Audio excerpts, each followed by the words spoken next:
Nous sommes en plein milieu du XVIIe siècle.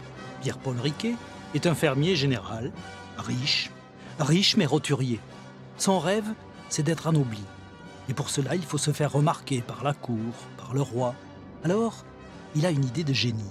Proposer à Colbert, le ministre des Finances de Louis XIV, un projet de canal qui relierait l'Atlantique à la Méditerranée. Le souci principal de Riquet, c'est d'amener de l'eau à son canal. Et en particulier au seuil de Neurouze, qui est le point le plus élevé du canal. Donc à partir de là, l'eau doit partir du côté de Toulouse et du côté de la Méditerranée. Et il a compris que le château d'eau du canal du Midi, c'est ici, dans la Montagne Noire. Pas évident du tout de convaincre Colbert. Riquet doit être techniquement solide.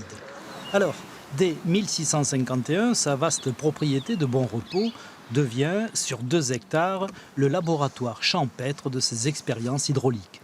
Et dans les vallons apparaissent de bien étranges constructions. À bien y regarder, ces terrains marécageux sont d'anciens bassins qui communiquent entre eux, avec des murs de briques en guise de digues. Le dernier bassin, le long, a pour largeur celle du futur canal. C'est un laboratoire où on estime le temps nécessaire pour remplir un bassin. C'est aussi la manière pour lui d'estimer le nombre de personnes dont il aura besoin.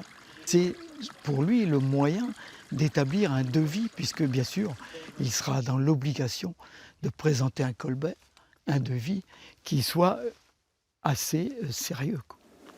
Il parviendra à convaincre Colbert et les travaux débuteront en 1667. Pierre-Paul Riquet, devenu baron de Bon Repos, n'en verra pas la fin et il mourra à Toulouse en 1680. Alors, aujourd'hui, ces bassins, qu'en fait-on?